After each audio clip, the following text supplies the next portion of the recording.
Ladies and gentlemen, in this video, I'm about to bring you a comparison and reveal things that you've probably never heard before. I'm talking about deep and dark conspiracies behind the S22 Ultra and most of these YouTube video recommendations that you guys have been seeing. Now, before I even get into that, I also want to say I'm not trying to start any beef with any YouTuber. So let's just clear that up real quick. So this is the S22 PLUS. I have this, I'll get into it all, but it's 3:40 a.m. right now. I filmed this video 3 times already through the course of the day.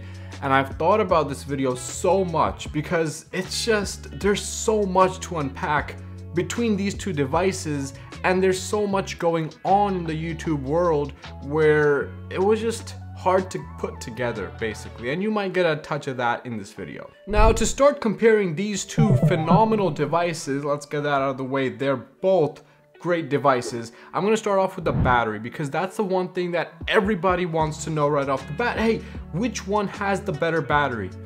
Last week, I did a day in the life with the Galaxy S22 Ultra where I did 100% charge and then I took it throughout the entire day and saw how the battery drained doing different tasks, actions, and things like that. And we were able to get from 9 a.m. all the way to 5:30 p.m. Eastern time, not that that matters, where the battery was drained all the way down to 0. So from 100% to 0 at 5:30 p.m. Eastern time. The iPhone, on the other hand, does last a lot longer. So if I were using the iPhone in the same time period, this would probably die at around 7 to 8 p.m. And so just knowing that, I would say that the iPhone has better battery, but that's not the entire story. Because the S22 Ultra charges up a lot faster, the iPhone is slow to charge. So even if the Ultra dies at 5:30 p.m., one charge, about 20 to 25 minutes, will have this back up to 65%, while the iPhone takes a while to charge back up. So I wouldn't expect this to be anywhere near 65% in just 20 minutes. That being said, I've been using the Ultra for 5 months, and one thing I have noticed is the instability in the battery, or maybe I should call it inconsistency. And this is something I've noticed, especially after using the iPhone 13 Pro Max for about a year now, a little shy, or not a year, a month, a little shy of a month. The S22 Ultra has inconsistent battery drain. What I mean by that is sometimes I'll leave this phone on the table, I'll go and make a number 2 in the bathroom, come back, and this thing just sitting there on standby loses 10% of battery.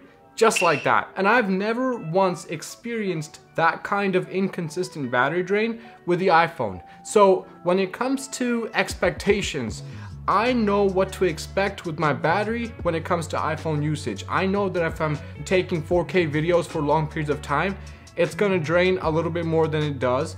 But with the Ultra, it might just deplete 20% with a 4K 60p video. Not all the times, but sometimes. So that's where I've started to see this inconsistent battery drain with the S22 Ultra, and that's why my final verdict on which phone has the better battery, they're both equal. They're both equal. That's because Ultra does die first, but it charges up way faster.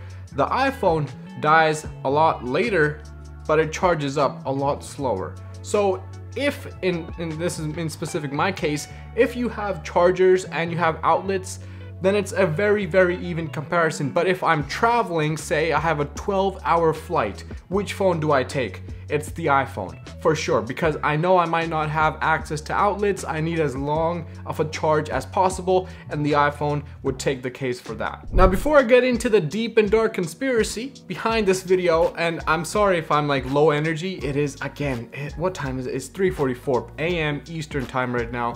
I'm out of it, but make sure to smash that subscribe button because I really, really appreciate every single one of you, and it helps grow a small channel like mine. Also, don't forget to hit the like button if you like this video, hit the dislike if you dislike it, and let me know in the comment section below how I can improve. Before we get into the next part of this episode, I want to give a big shout out to the sponsors of this video, PaMu. PaMu makes these awesome wireless earbuds. Yeah, you just saw me slide that out. It slides right back down. It's pretty cool. Inside the box, you get a leather carrying pouch. Almost leather carrying pouch. You also get a USB-C cable, and we're seeing all kinds of different earbud tips for your ear canals, and they already come set up with some earbuds. Now I got some music playing right now in my ear, and as you can see, they have touch sensitivity, so I can touch play and touch pause. It's got all that. They also have 6 hours of battery, so that's pretty cool. And they fit really well in my ear. Not as well as something like the Beats Fit Pros, but they do have a lot of like these high-tech sort of functionalities, like if you take it out of your ear, it pauses the media.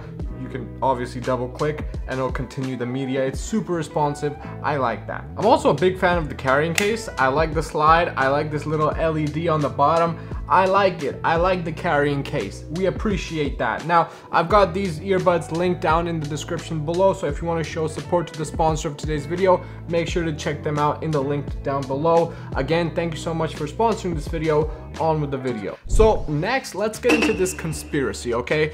Why is there even an iPhone on the table? Well, there have been tons of videos coming through my recommendations about people switching from the iPhone to the Ultra, and that switch changing their life. Like, these videos are like how I switched from the iPhone to the Ultra and my life has changed. I've become Steve Jobs because I changed from the iPhone. Like, people are overhyping this phone, the Ultra, like I've never seen anything before. And the other thing is that they're all using very similar reasons. So I'm gonna break down the reasons first, and then I'm gonna get into the reason why these videos are being made. One of the biggest reasons a lot of reviewers are using when it comes to switching from the iPhone to the Ultra is the fact that it is more customizable. Take a look at this, okay? I consider myself a Samsung fanboy, okay?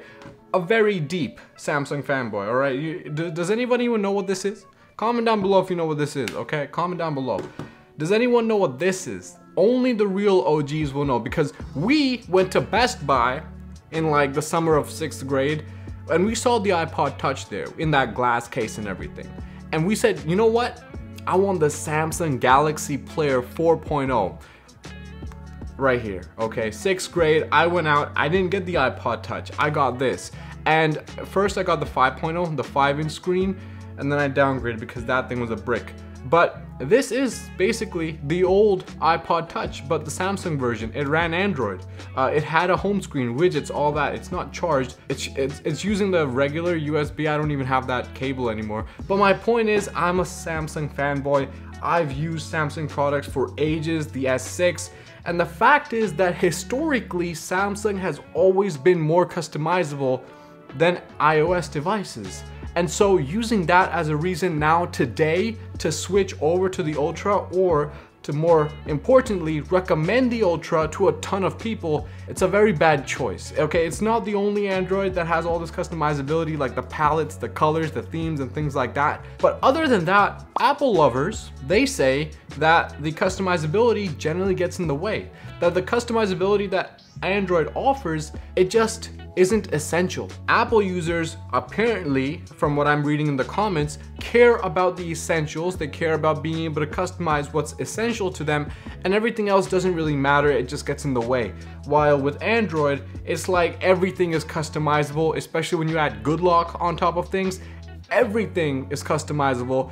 And to iOS people, that's just way too much. It gets in the way and it makes the phone a little bit more laggy, which is absolutely true. Another reason these reviewers use is that the camera on the Ultra is way better. Fam, it's a phenomenal camera. I did a camera test last week. Definitely go check out that video if you want to. The camera on the S22 Ultra is a beast of a phone. And honestly, between the iPhone 13 Pro Max and the Ultra, I mean, you can definitely take a look at the comparisons of the two cameras on screen right now. The iPhone 13 Pro Max, in my opinion, non-scientific, it's the better photo camera, okay? Because the contrast is a little bit less, the colors aren't as bright, so the photos come out a little bit more real. Video quality of the Ultra takes the cake by a huge margin. I absolutely love the camera on the S22 Ultra.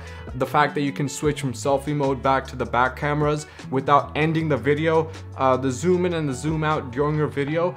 I just love the Ultra way more than the iPhone when it comes to video. And that's what I'm generally doing more so on my phones.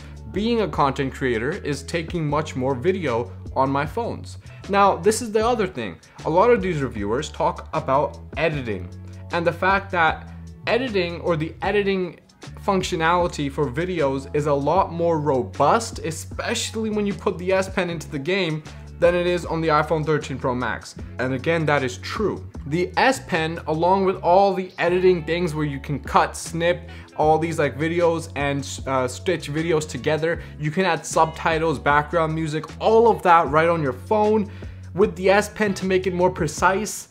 Definitely the Ultra is the better phone to customize, edit, and create videos. But now let's take a step back. Let's slow down a little bit. Let's look into who this population of people is, okay? I know a few pretty popular CEOs that are using the iPhone. They swear by the iPhone, they love the iPhone. These are productivity mammoths. And I know some people that are using the S22 Ultra. Now, whenever I talk to them, they don't generally bring up the S Pen. It's not something that, now that it's been 5 months, this isn't something that they talk about all that much. There's no new features coming out for the S Pen. There's no like new innovation aside from what already came out. And the fact is that when it comes to making movies on your phone, things like that, how many of you guys are actually doing that? How many of you guys are such content creators that you're making movies, stitching together different videos, and doing all kinds of stuff on your phone? It doesn't make sense to me to recommend a phone to the masses for such a specific use case. And furthermore, I think that at that point now, we're just digging for reasons to like the Ultra more than the iPhone. Listen, this iPhone, why is this here? It's because of all these videos that started hating on the iPhone. These videos from YouTubers, and I'm not even gonna name this one gentleman, he sold his Mac. He said he sold his iPad Pro. He sold his AirPods for the Galaxy Buds. He sold everything Apple he had to jump onto the S22 Ultra. He literally built a PC so he wouldn't have to use a Mac anymore. And like that boggles me, the fact that you would leave such a system, an ecosystem for another one, and let the viewers know, you guys, that hey, this one is definitely better than the iPhone. Like, you're giving viewers a very cutthroat answer where there is no cutthroat answer. There's no one size fits all. But for a reviewer, get close. For a reviewer, for a business owner, this is a business. Reviewing phones is a business. It makes absolutely all the sense in the world. Because from my own metrics, what I've seen is any video I make for the Galaxy S22 Ultra, it goes through the roof. And any video that goes through the roof, that means it's making money, fam. That's all that means. iPhone videos don't make money. The other thing is when I bash on the S22 Ultra, when, you know, I talk about 5 things I love and hate about the S22 Ultra, I've made videos like that, the ratio of the likes to dislikes is out the roof. People hate those videos. How could I possibly dislike the S22 Ultra? How can there ever be problems?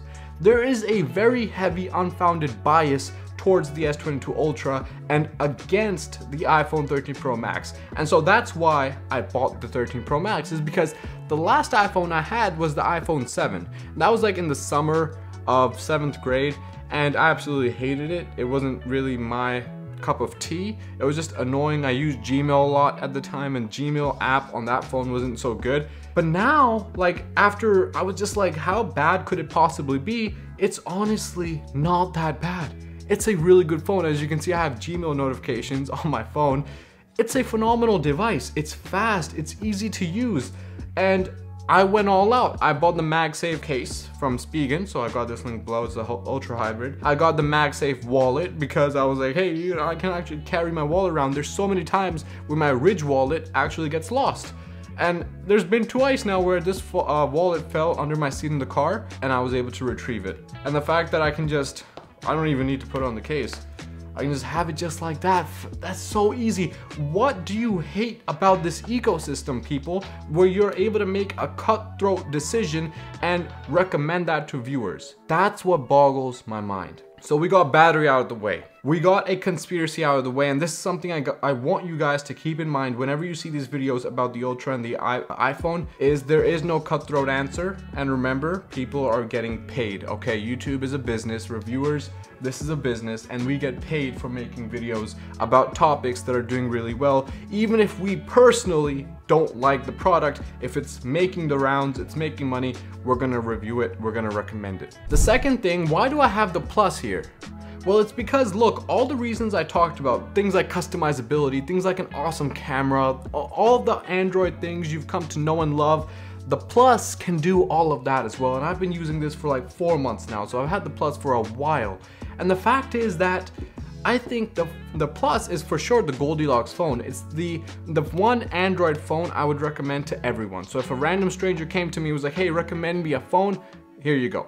Take this, you know what I'm saying? This is the phone I would recommend. My point is that this Ultra, and I'm gonna get into some more specific use cases, but this Ultra is such a beast of a device that most people won't even be able to reach the peak. You won't even get close to reaching the peak of what you can possibly accomplish with this device. Now, that's good for a kind of person that's growing. Someone who knows that they're growing, knows that they have more workload on their shoulders. Now, to bring in perspective with my workload, I have a few Airbnb properties. So each of these properties have their own managers, and whenever those managers have problems with the guests that the managers can't solve, those problems come up to me. Invoices, claims, insurance claims, all of that gets sent to me, and I work on that on my phone generally.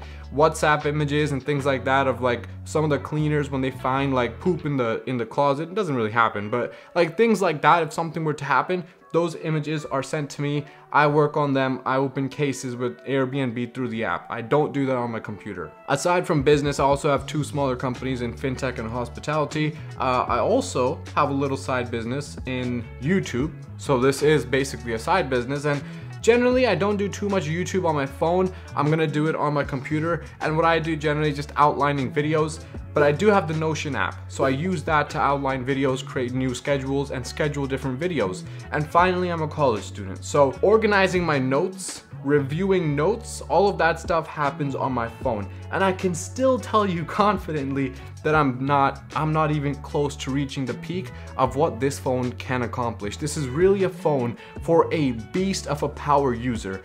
And even with all the stuff I have going on, I'm definitely not near it. I used the S22 PLUS for a while, and this was able to take care of everything I needed to do, but in a much more compact form factor. That's what's important. A lot of people that are picking up the Ultra are having issues with things like the battery because of its inconsistency. They're having issues with heating, and they're having the largest issue that you guys are putting in the comments with the size. It's a clutter, it's a cluster, it's a big phone, and it's especially harder to carry around in the summer. This, not so much. It's a lot easier to carry around. So when it comes to recommending the phone, while this is the better phone, it might not be the best phone for you. If you're not the heaviest user of everything, just go with the Plus. It's a phenomenal Android device. If you are someone who's on the Apple ecosystem and you do want to try out Android, try it out on this. Look, the S Pen is cool and all, but honestly, you're not gonna take it out as much as you think. And that's coming from someone who had the Note 4, the one where you could slip the back off, put in a new battery, like all of that. I've always found myself buying these Note devices because of the S Pen and how cool, and I think I'm really gonna use it, but then I always end up falling short, not using it, and getting stuck with a really big phone, which I generally just traded in for a smaller one. So that's my honest advice is, if you are wanting to try out Android, go with the Plus instead of the Ultra. But if you know exactly what you would use the S Pen for, if you are a digital content creator, if you're using the movie editor on your phone, you know you'll have deadlines to make, if you're signing a lot of things. One of the things I do with the S Pen is I mark up screenshots. So as soon as I'm able to take a screenshot, I'm also able to exactly note why I took that screenshot, and so when I go back to it later, I know exactly why I took it. Sometimes I do forget, like on the S22 PLUS. But the other thing that's really cool about the Ultra, and I'm sure so many of you guys have definitely seen this, is the fact that you can write on the screen. Obviously, of course, it's not gonna work right now, because one of the most annoying things about this device is as soon as you take the S Pen out, it goes crazy. So yeah, you know, quick messages, things like that. This is generated for college. If there's an assignment coming up that I totally forgot about, it doesn't usually happen at all, but when it does, it helps, you know, just writing a quick reminder or things like that, and then pinning this onto my home screen so I always have it available It's a fun phone to use, it's cool to use. It's no cutthroat decision though, which one is better. It's just a better phone for a specific kind of person. So what I'm gonna do now is just break down the key aspects of both of these devices. I just wanna get that out. Like, I really just wanted to get that out to let you guys know that no, it's not a cutthroat, good and bad. They're both phenomenal devices, and this is coming from, again, a Samsung fanboy. I love Samsung. I still think, for me, which phone would I buy? Which one would I love? It's the Ultra, because it's Samsung. But objectively, they're both beasts of devices. Okay, so just to break it down, which one has the better battery? We kind of broke it down already. I would say they're very equal. The Ultra, unstable battery, inconsistent battery, definitely drains faster than the iPhone, but it charges up way faster. The iPhone is a much slower charge. On the note of charge, however, you still have lightning cables on the iPhone. My MacBook M2 Pro, USB-C. My iPad Pro, USB-C. My Tab S8 Ultra, USB-C. All of my phones, USB-C. So why is iPhone still running on this damn lightning garbage, fam? Come on now. I would really like to see a USB-C come out on the iPhones. I know this is a big deal in the Apple world. That's cool. I know iPhone 14 is also not gonna have a USB-C, so that's really annoying. And the fact that I just gotta keep that one extra cable over there for specifically this phone, it's just a little annoying. So just keep that in mind. As far as cameras are concerned, I will say, first of all, both are phenomenal cameras. The iPhone, however, does have the better photography, in my opinion, non-scientific. And for video, I really prefer the S22 Ultra. Because I take mostly videos, I generally will be walking around with the S22 Ultra. On the topic of ecosystem, because again, this is something that a lot of these reviewers talk about, how they're free from the shackles of Apple, I will say that Apple has a phenomenal ecosystem. They have the best laptops. So like, as far as MacBook is concerned, I hate PC laptops. I've tried every single one. Dell XPS, the Lenovo's, the Surface Books, I've tried every single one. They all slow down over a year of use, and like the Dell XPS just died on me, like literally black screened, and the Lenovo, the Surface Book, these things just accumulate, I don't know what, and get extremely slow over time. Their battery drain is crazy fast. We're to the point where I can't use the Surface Book without having it plugged into charge all the time. It just boggles my mind how bad PCs are, and these aren't bad PCs either. These are like those good ones, those expensive ones. The Macs, however, I had a Mac since 2015. I have the big fat one, the Pro. That's still good, that still runs. So MacBooks are great. The ecosystem, one of the issues people have is transferring images from your phone to your computer with the wire and iTunes. I don't do any of that. I just upload it to Google Drive. All my photos, all my images, I upload them to Google Drive on my Ultra and on my iPhone, and I have them available in the full original quality on every single device that I wish to download it on my computer, on my laptop, whatever it might be. So this whole nonsense with the ecosystem and how like the Magsafe wallet is garbage, at least there is a Magsafe wallet. I would love to see one for the Ultra, something like that. That would be sick, right? That would be really cool, but it's an option for you to use. Things like people switching from the AirPods to the Galaxy Buds. What's wrong with you? I would never ever recommend the Galaxy Buds over the AirPods, ever, okay? Because we reviewed the Galaxy Buds last year on this channel, and those were garbage. I absolutely hated them. The ANC that they tout was non-existent.